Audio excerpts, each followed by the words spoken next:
Assalamu alaikum, dear viewers. Welcome to our sound.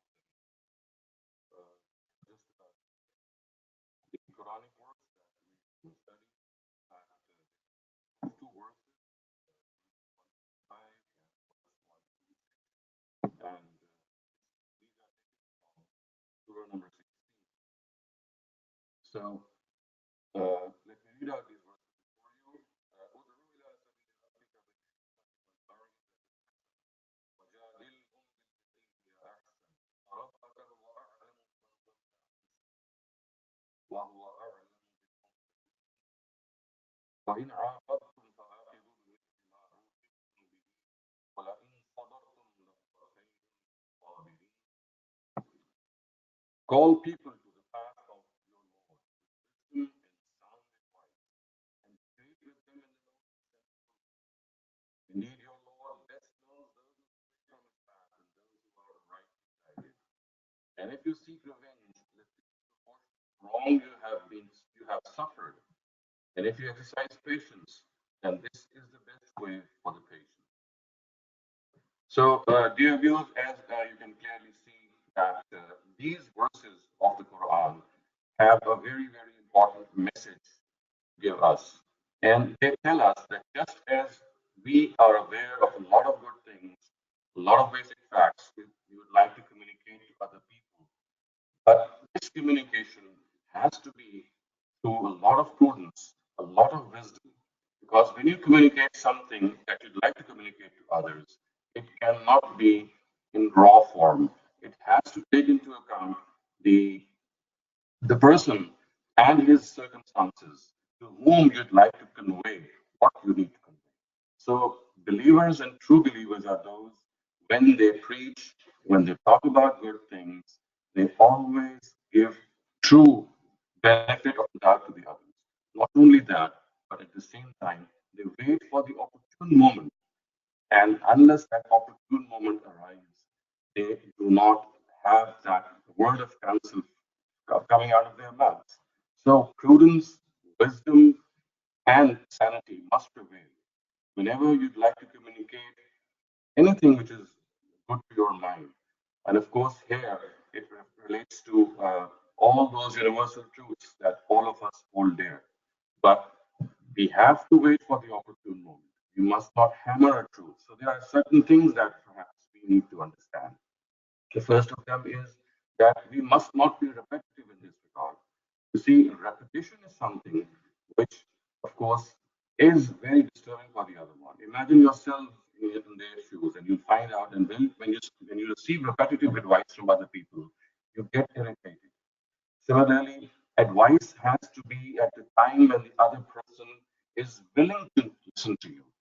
When he or she is busy in some engagement, this is not the right time. So the person who would like to communicate these things, the preacher, he has or she has to show a lot of restraint, a lot of control, and only then will the counsel or the advice that he or she has for the other person may have its weight.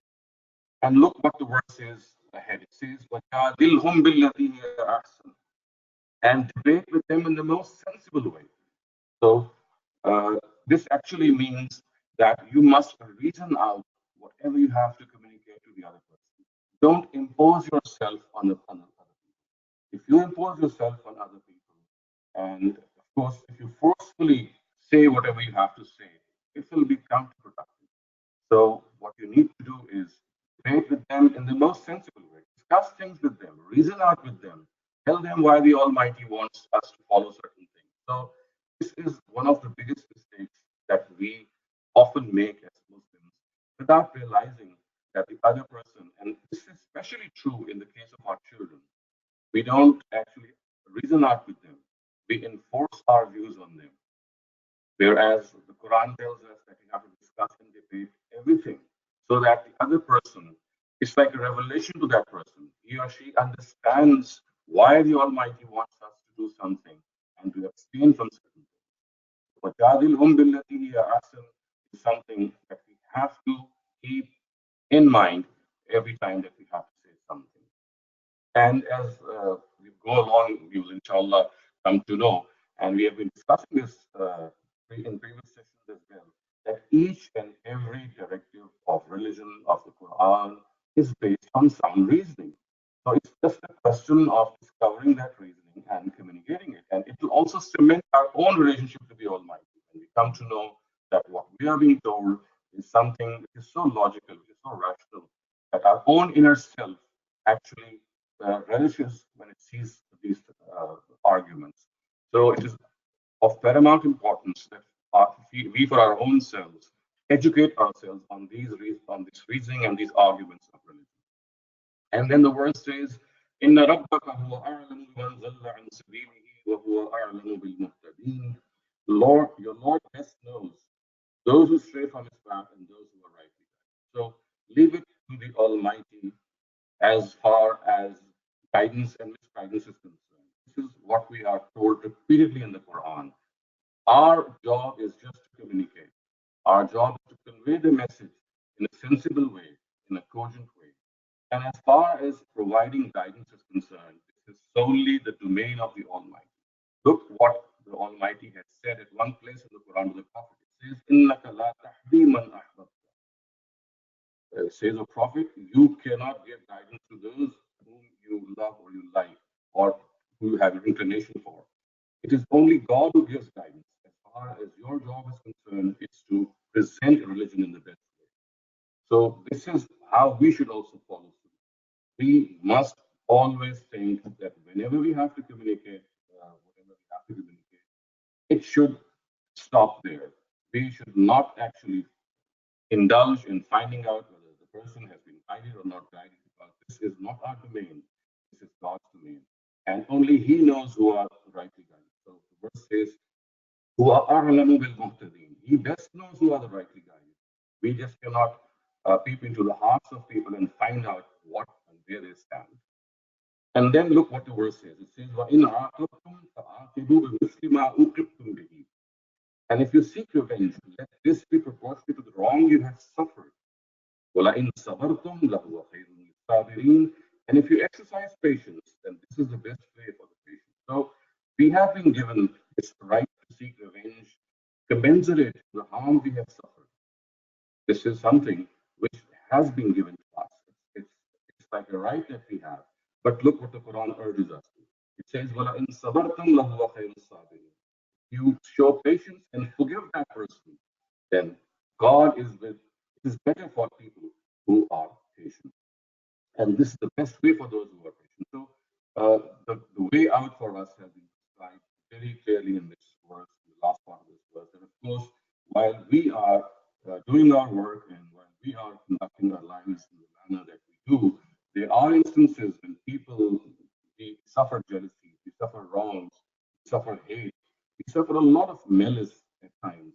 So we have been told that we can pay back in equal points, but if we forgive that person, then it is better for the patient. And this, of course, means that our own patience might change the heart of that person who was responsible of inflicting harm on us. So, and at times, of course, we do know that forgiving a person is counterproductive. Does happen, and we have this gut feeling that in this case, forgiveness would be counterproductive. So, of course, when such is the case, then we have been given this right to seek revenge. But other than that, I would say that forgiveness, perhaps in most cases, is the sweetest revenge. It's the most potent revenge. It's the most powerful revenge. If you forgive people, more often than not, most people they melt in their hearts. And if you continue this attitude of forgiveness, you may win a lot of friends, and a lot of foes might turn into your bosom friends. So these are a couple of very important advice which the verses give us, and I think that especially people who take to preaching religion, and especially people who have parents, who have colleagues, who have friends, would like to communicate religion to their brethren, to their friends, they have to show sanity. They have to show prudence. They must not indulge in debate which consists of mere hair splitting or imposing themselves. They have to wait for the right moment. They have to strike when the hammer is hot, as they say. But then for this, we need a lot of patience. Patience, patience, and patience. That is the key. We must exercise self control, self restraint. And if we have to communicate something, always remember that the other person has his own ego or her own ego. So we must not strike at that person's ego. We have to be very, very careful in this regard. And as we have just studied, the verses also tell us that in such cases, when there is a chance that the other person might repel or might react in a way which inflicts harm on us, then we have given this opportunity to inflict equal harm. But if we forgive that person, then this is much better. So, viewers, now let's move on to the next part of our study circle, and this is the hadith of the day. And this hadith of the day has been taken from the Sahih of Imam Muslim, a very famous collection of hadiths, and let me just read out this hadith to you. It says, عن أبي سعيد الخدري عن النبي صلى الله عليه وسلم قال إياكم والجلوس في الطرقات قالوا يا رسول الله ما لنا بد بمجالسنا نتحدث فيها قال رسول الله صلى الله عليه وسلم فإذا أبيتم إلى المجلس فأعطوا الطريق حقه قالوا وما حقه قال غض البصر وكف الأذى ورد السلام والأمر بالمعروف والنهي عن المنكر. So Abu Sa'id al-Khudri reported that the Prophet said, refrain from sitting on pathways. Companions said, we have no option but to sit on pathways because we sit and chat with one another. God's messenger said, if you have no option, then fulfill your obligation towards the pathway. The companions asked, the companions asked, what is this obligation? He replied, guarding the gaze, removing harmful things, responding to salam, and urging people to virtue and stopping them from vice. So Abu Sa'id al-Khudri reported that these are the things that people have to take into account. And if they are to sit on pathways, in the first place, the Prophet has said that sitting on pathways is something which is not at all advisable. And if they have to actually done, then it must be done in a way that if he cause no nuisance and no problem for the people. So people ask that at times, of course, the Sahaba said that at times they have no option to sit on pathways because of the fact that in those times, as is the case even today, that at times you have to sit outside your houses and you have to just you have this given this chance to chit chat and just have a friendly talk with your friends and neighbors.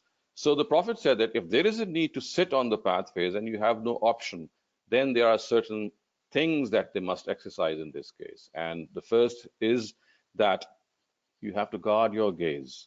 You must not let your gaze, your sight, take liberty.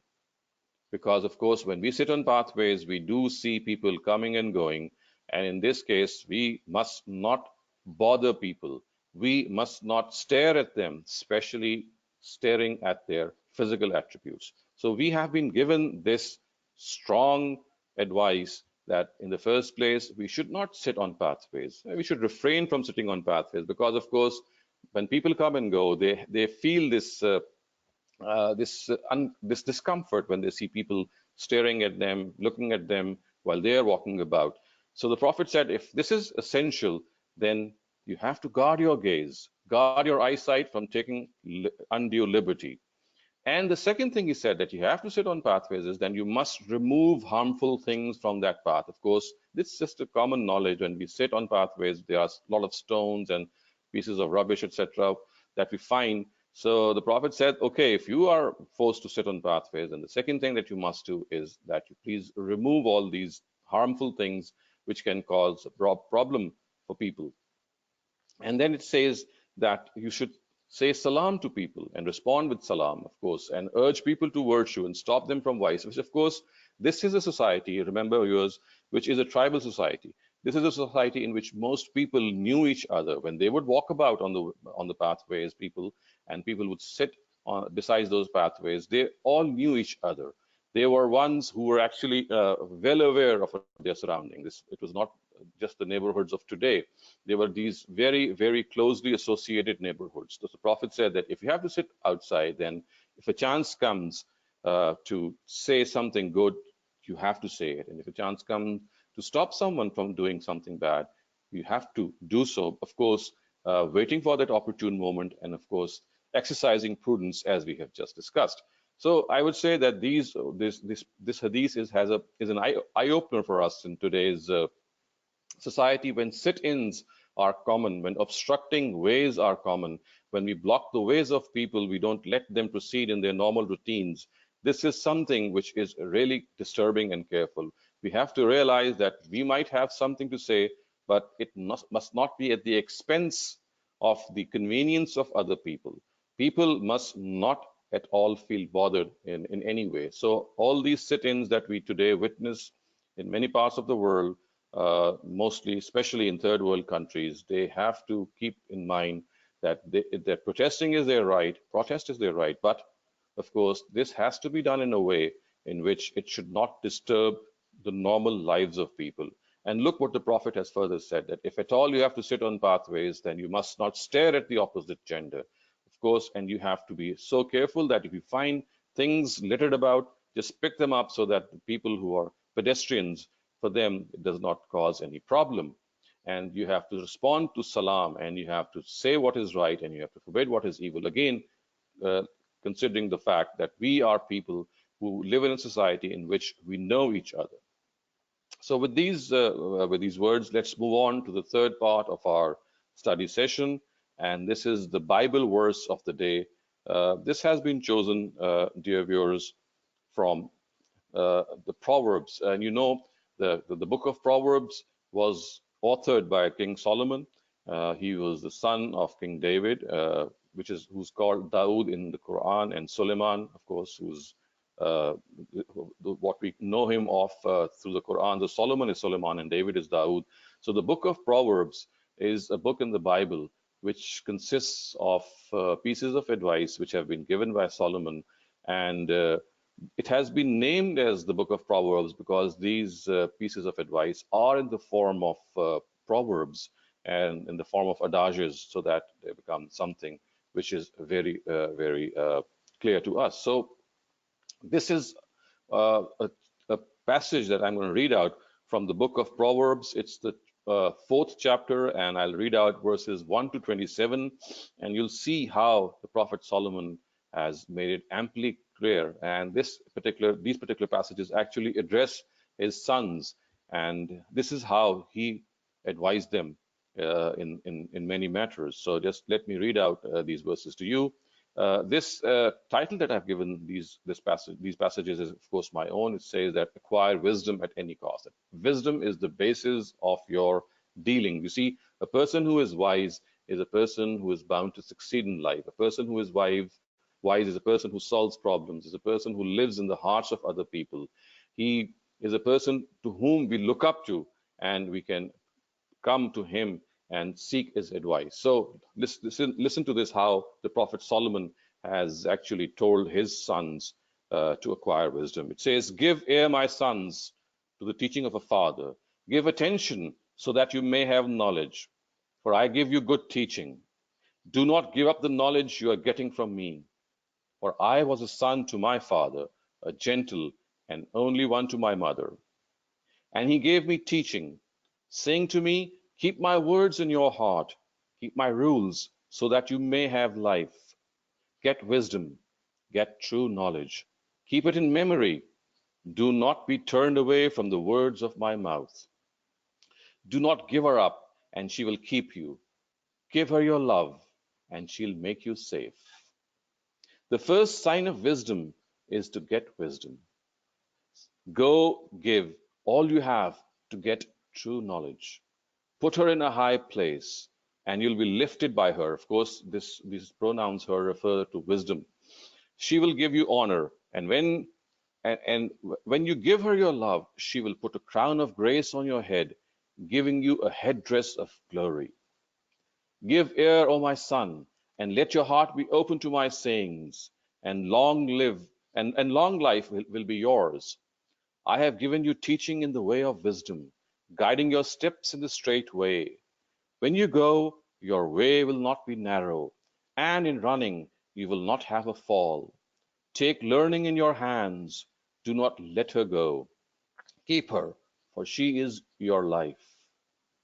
Do not go in the road of sinners, or be walking in the way of evil men. Keep far from it. Do not go near, be turned from it, and go on your way, for they take no rest till they have done evil. Their sleep is taken away if they have not been the cause of someone's fall. The bread of evil doing is their food, the wine of violent acts their drink. But the way of the upright is like the light of early morning, getting brighter and brighter till the full day. The way of sinners is dark. They see not the cause of their fall. My son, give attention to my words. Let your ear be turned to my sayings. Let them not go from your eyes. Keep them deep in your heart, for they are life to him and who gets them, and strength to all his flesh. And watch and keep watch over your heart with all care, so you will have life. Put away from you an evil tongue, and let false lips be far from you. Keep your eyes on what is in front of you, looking straight before you. Keep a watch on your behavior. Let all your ways be rightly ordered. Let there be no turning to the right or to the left. Keep your feet from evil. So as you can clearly see that these are mere translations. These passages are mere translations from the original, and one can clearly see if we had access to the original language, how even more powerful these words would have been. Even in their own translation, they seem so moving that we can see that if we were able to access the original language, we would have been really moved even more. And as you can see, the bottom line of these verses of these passages is that wisdom is the biggest asset, and it comes through knowledge and self-restraint. And if you have to walk in the way of the sinners, which is the darkest of all ways, then this is something that will make you lose your wisdom at the very first instance. People who are not wise, people who are not prudent, are the people who take to the path of sin because they don't realize that one day they will be held accountable for whatever they have been told and whatever they have been given. A wise person is a person who is far-sighted, who knows what the future has in store for him or her. So a person who plans for his life knows where his life is going to lead to and how he or she is going to be accountable for whatever she has been given or whatever he has been given. So, dear viewers, we can see that Solomon, in his own right, I don't need to explain all these verses because they are self-explanatory, and you can clearly see that how earnestly and how solemnly he asks his son to adhere to his advice and to keep wisdom as the crown on his head. So wisdom is the crown. And just as Socrates is reported to have said that justice is the queen of virtues, I think that wisdom is the queen of one's inner self. If you're a person of a wisdom, you are a person who has really understood the meaning of life. And remember, at another place in the Quran, it has said that the key to wisdom is patience. A person who is unwise reacts immediately. He or she is not able to exercise self-restraint. And wisdom comes through self restraint. Wisdom comes through self control. And when a person delays one's reaction, he or she knows the right way to respond. It's just a matter of delaying those 5 or 10 seconds of reaction when the adrenaline pumps a lot and when you'd like to immediately respond. So, exercising patience, exercising self restraint is the key to wisdom. Now, let us move on to the last part of our study circle. And this is a discussion topic of the day. And as you can see, this is around something of a motto that all of us must adopt in life. And that is, let us refuse to lose. Refusing to lose is something that should be our own motto. That should be something of a mission in life. That should be something of our purpose in life. We, as human beings, of course, are confronted with a lot of failures. we are confronted with a lot of sufferings. And when we make a plan, at times we find that plan is being smashed, and it continuously suffers from external factors, and it makes us frustrated, disappointed, and we tend to lose heart. So we as an individual must get up after every fall. We must not lose heart, because at times it's just a test of your own patience. It's just a test of your own strategy that you need to review that might take you to success. So success, of course, is at times, it is true, not about winning. It's a way of life in which you have to struggle hard, but at the same time, not to lose hope, not to lose self-belief, because self-belief is something which is the key in this regard. We have to try and keep on trying, keep on revising our strategy, keep on analyzing what is going wrong, because at times it is just a question of reviewing our own way. And it's also a question of finding out that we perhaps have missed the bus in a certain area.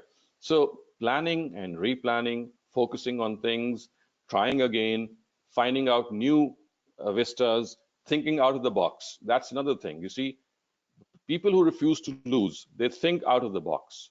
They think for innovative solutions. They keep analyzing that if something is going wrong, then perhaps they need to review their strategy. So a person who thinks out of the box is a person who will never refuse to lose. He or she will come up with new strategies, new solutions, and that is what the greatest challenge is that we are facing when we are struggling for in a certain cause. So we have to make ourselves, we have to gather ourselves, pick up ourselves, and focus on all the goals that we have. And finally, at times, after repeated failures, we do come to understand that there are certain areas, or there are certain goals that we might have set for us, which are far greater than our own capacity, or they might be unrealistic, or God might have a different plan for us.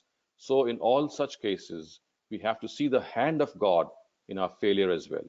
So at times, failure teaches us a lot, as the saying goes, that we araftu rabbi bi faskhil azaim, which means that, which is of course attributed to Ali radiallahu anhu, who's reported to have said that I recognize God through my failures, which meant that the hand of God stopped him from achieving certain goals, and this made him realize that God had something else in store for him.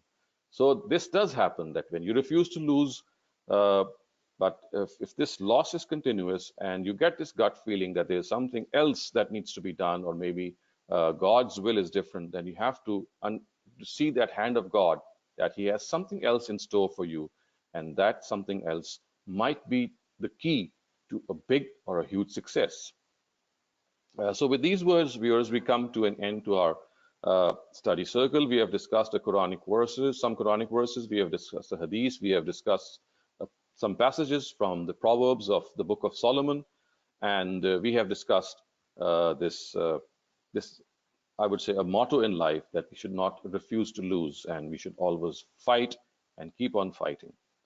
So if you have any questions, I'm going to unmute your mics, and then we can perhaps have a discussion. So I can see Rafia Khwaja Saiba. So kindly unmute your mic. I have unmuted it from here. Yes, Can you please hear go me? ahead. Saleem talks to that. I have a question. I wanted to ask two questions, in fact. One is that I believe that there are certain passages in the namaz, we have to say certain things in Arabic. And otherwise, Attahiyat and Durood, at that time, we can just pray to God in our own words. My question is that, can I say my duas in addition to Atahiyat and Durood, or can I replace it by just saying to God in my own words? Right.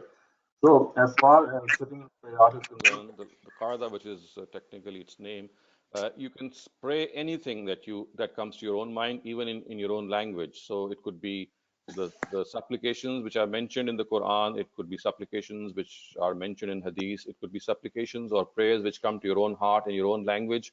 So at-tahiyyat, or the posture which is called the qarda, affords you with this latitude that you can say to God anything which comes into your mind. As far as the tayyat itself is concerned, this is one of the prayers which the Prophet taught the Sahaba or the companions, but he never insisted that this is the only prayer. So you can, when you sit in the qarda, you can say anything that comes to your mind, which is of the nature of making dua to the Almighty. But do I have to say the durood, or can I omit saying the durood? So, Is as I the durood? said, it's not saying the Durud is not a compulsory part. It's like an etiquette that we have been taught by the Almighty. That when you start praying to the Almighty, it is best to start off these prayers by expressing one's fondness for the Prophet, by expressing one's prayer and regard for the Prophet. It's just an etiquette of the prayer. Otherwise, not compulsory at all. As I said, you can say only your And my second question was that right now I am in San Francisco, and I went for Juma prayers to a community center, which was also church, and they Mhm. had kept a special room for the Muslims to say their prayers. If they can do this for us, can we not do something similar for them in our country? Most certainly.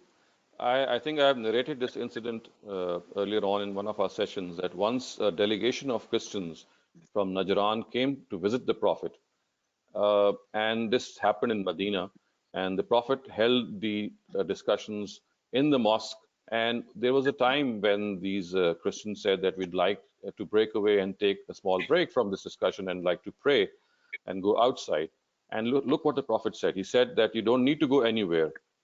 This is the house of God. If you want to pray, you can pray here. I think he has set this golden example before us that as far as praying to God is concerned, this is a this is something which is common to all human beings. So I think we have to reciprocate this. If Christians allow us to pray there, in fact, let me just tell you this that this division between humanity, which is denominational, which has religion, should be considered as the second division. Remember, we are all human beings first. And as human beings, we have to come together, come what may. And if our places of worship can be used for common purposes, this is all the better. It is all the more conducive to inculcate harmony between us. And it's very unbecoming if we turn out people from our mosques or don't let them visit. I just recently had a question from a person who said that why is it that non-Muslims are not allowed to visit the Holy Kaaba? And it is written very broadly. If you have gone for Umrah or Hajj, you'll see that non-Muslims cannot enter this mosque. So again, as I said, that this is a very unfounded notion, and this was specifically meant for the addressees of the Prophet Muhammad, as the Quran explicitly says that they had intentionally denied his prophethood. They were convinced of his prophethood, and in spite of being convinced, the Almighty said that there are people who, as punishment, would lose certain rights, and one of them was that they would not enter the Holy Kaaba, the mushrikun. And let me also tell you that this verse in the Quran related to the mushrikun, which means people who indulged in shirk or polytheism. The people of the book were not even addressed in this verse. Or so today, if the Jews and Christians or any or people of any religion they intend to visit our mosque or even the Holy Kaaba, I think we should open our gates to them and welcome them wholeheartedly. Of course, this is the opportunity that comes to us, and it'll go a begging if we don't realize that it's such a big opportunity to create this mutual harmony. And unfortunately, because the general understanding in this regard is different, so I can only say what I have to say.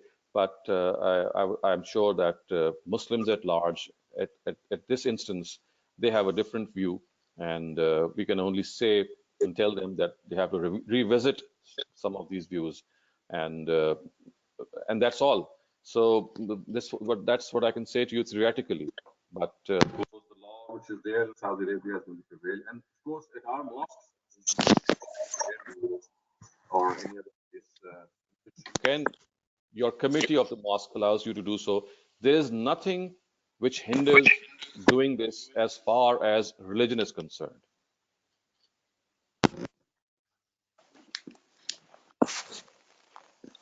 Thank you. Okay. If you would like to please go ahead. Hello. Yes, please.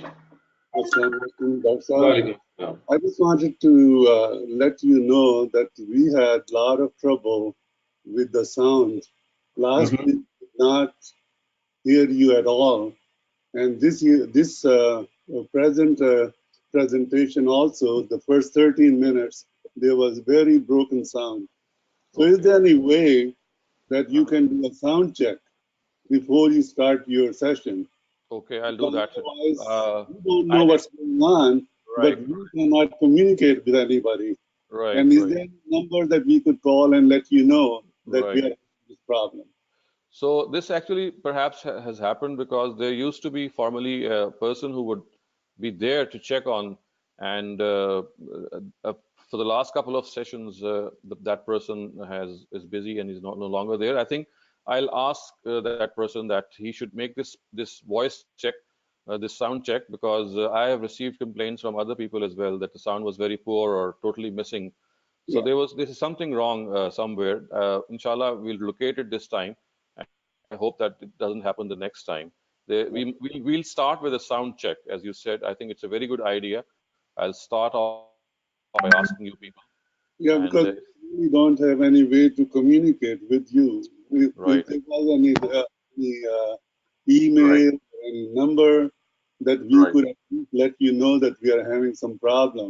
The So other thing, is maybe there a what? website where these recordings are stored so we can Right. go and look at it? So there is a chat box available right below in your software. If you feel that there is something wrong, because that chat box I can read as well. It's right in front of me. So maybe this is something that it will come to my notice immediately. But other than that, of course, you're absolutely I tried to use that box, but I right. could not communicate with you through the Okay. So maybe as I said, next time, inshallah, I'll be extra careful that we'll have this voice check before we begin. And uh, hopefully this will not happen again. Thank you very much. I appreciate your help. Thank you. Most welcome. So do I have Dr. Uzma Barki? Yes, hi. Assalamu alaikum, Wa alaikum assalam. Shehzad Saab and the attendees. I just want to follow up on a question that was asked by one of, I'm forgetting the name, whether it was Russia perhaps, um, about the using church for that matter for as a venue for prayers and so on. Mm-hmm. So, church being, of course, a monotheistic, religion in terms of a place for monotheistic folks. Would the same principle apply, let's say, in a gurdwara or a mandir? Because particularly a mandir, which is a polytheistic Hindu religion, and could we use that? Um, Yes. to offer up prayers and vice versa, it would be hard for them to place their idols in a mosque to worship. Just Right. want some clarification. So, so of course, if they're they're most welcome to pray in our mosque. But as far as we are concerned, so if we can find a place in a temple which is not facing towards the idol, I don't find any problem with that. So, if, for example, if we are visiting a temple, and for the sake of harmony or maybe some mutual event that is taking place in a temple, and the time of the prayer comes and we have no other place to offer, and if we take to a place in the temple which does not face any idol. There are places I've been to temples, and I see many places there in maybe some nooks and corners where you don't face the idols there. So I don't find any problem, because you see, you're not prostrating before those idols. You're prostrating before God. And if you can find that place in some nook and corner, it's perfectly okay as far as I'm concerned. But if you are more careful, if you have to, can be more careful, or if you have the opportunity of perhaps going out of the temple and finding a place, maybe even in your car or any place else, that also is an option. But for a person who does not go out and to pray in the car or in the car park or anywhere else, and he or she finds some place in that temple in which he or she is sure that there's no idol in front of him, I would say that that too should be acceptable. Thank you. So, folks, I don't see any more hands raised. So, inshallah, we'll meet again next Saturday, and this time I'll make sure that we have this voice check so that this voice problem, which is continuing since the last couple of weeks, doesn't happen again. Thank you very much. Have a blessed Ramadan. Remember, Ramadan is flying away from us. It's almost half done now. And let's make a renewed effort for the remaining half part to benefit as much as we can from its blessings. So it's Khuda Hafiz from here. That And take care.